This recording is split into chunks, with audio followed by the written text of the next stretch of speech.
Your Excellency, Dr. William Ruto, President of the Republic of Kenya and Commander-in-Chief of our Defense Forces, Your Excellency, the First Lady, Mama Rachel Ruto, the Cabinet Secretary is present, Principal Secretary is present, the Governor of Uasin Gishu County, Jonathan B., the Senator of this great county, Senator Mandago, Members of Parliament, organizers of this Winner State Concert, an entire music festival, adjudicators, composers, script writers, and the creative artists in this hall. Good afternoon. God is good, and all the time. Nisalimieni kwa hewa. Bwana Yesu asifiwe. Your Excellency, before I say one or two things, then I invite you to address this concert. Let me take this opportunity first to acknowledge the leaders present here, because it's important that the participants know that the leadership of this country is here to witness the performances that have been exhibited here. Of course, we have the CS for Education, Julius Ogamba, mpigie makofi. CS Kipchumba Murkomen for Youth, Sports and Creative Economy. The CS for the National Treasury and Economic Planning, John Buddy. We have, of course, the Governor of this great county, Jonathan B., a.k.a. Kotumoja. We have a Senator for this great county, Jackson Mandago. I've also seen the Secretary General of Kotu, Francis Atwoli. I saw him smiling when the Senator boys were performing on Zilizopendwa. His love for Lingala music is the worst kept secret in this country. I think Mzee, you really enjoy it. We have PS's present, the PS for Immigration, Julius Bitok, Pigieni Makofi, the PS for Sports, Peter Tom, Pigieni Makofi, the CS for TVET, Esther Moria, Pigieni Makofi, the PS for Education, Belio Kipsang, Pigieni Makofi, the PS for the National Treasury, Chris Kipto, Pigieni Makofi, the PS for Higher Education, Beatrice Nyangala, Pigieni Makofi, the PS for Tourism, John Olotua, Pigieni Makofi, the PS for ICT, Engineer John Tanui, Pigieni Makofi, and the PS for Culture, Arts and Heritage, Umi Bashil, Pigieni Makofi.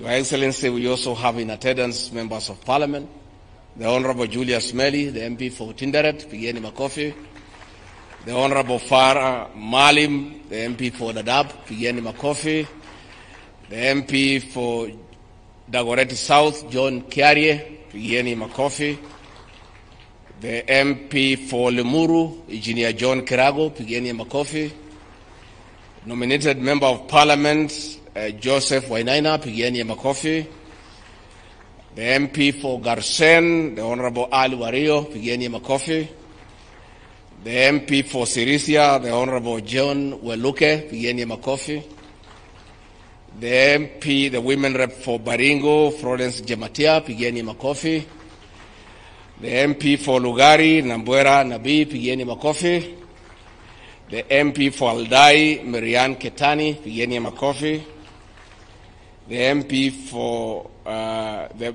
Mheshimiwa Oboka Milemba, Pigieni Makofi, and the one and the only engineer in Parliament, the Honorable Oscar Sudi, the MP for Kapsaret.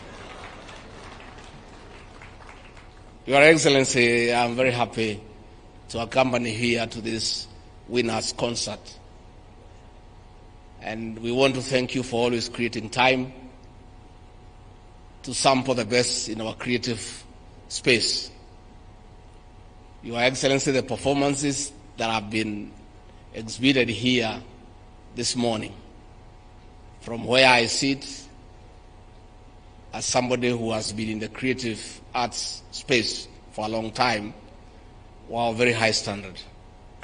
And I really sympathize with the girls who had a piece here complaining about behind the adjudicator's desk.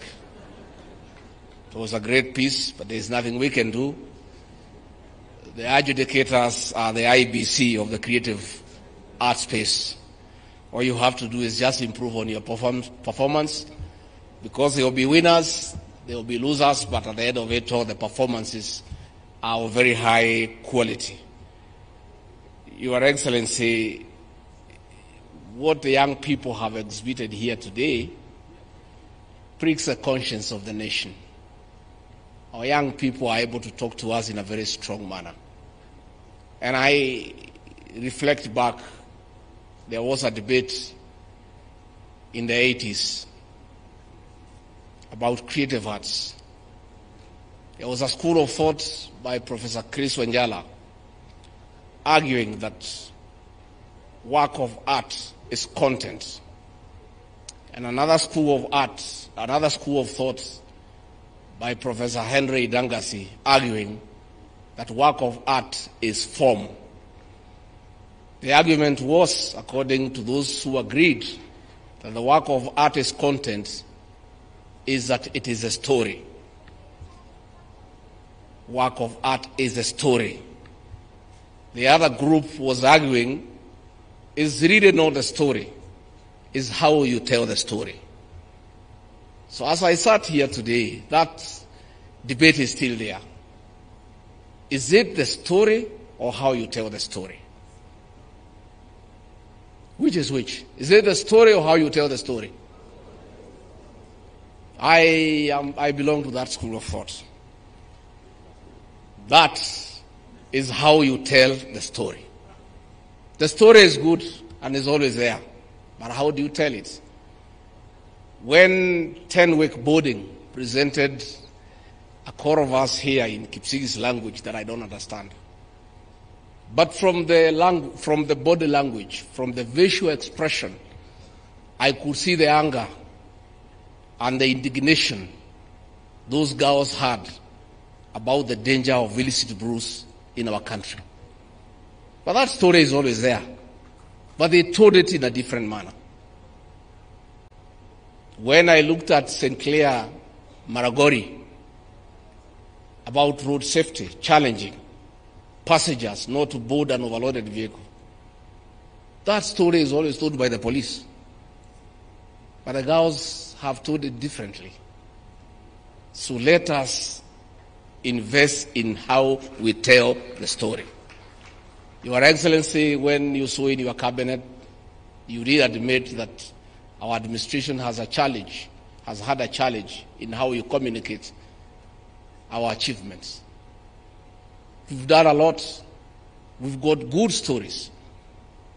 Sometimes we don't tell the story, and when we tell those stories, we don't tell them well.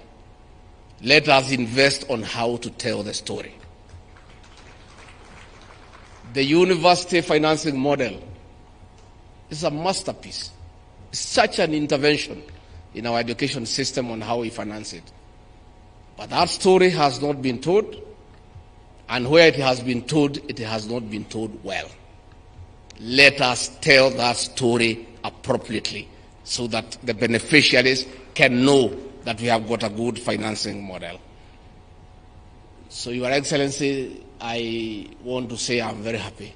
Last year, we were with you in Nakuru. When I went home, after seeing the performances, I was very calm and slept very well.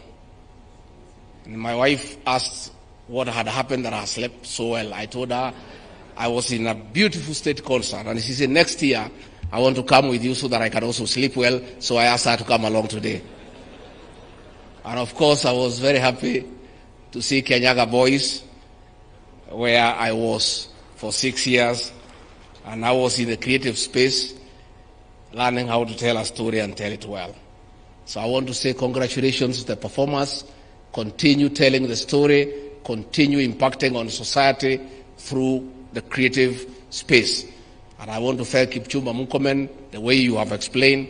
Let us invest more in our young people so that they can help us instill values in our society. They can help us communicate difficult messages in a light manner, in a manner that is not only educative, but also entertaining.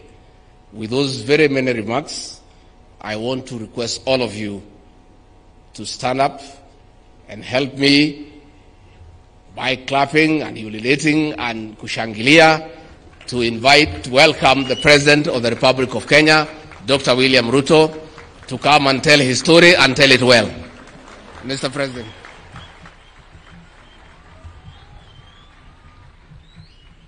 Thank you very much. Please, let's take our seats. Asanteni sana.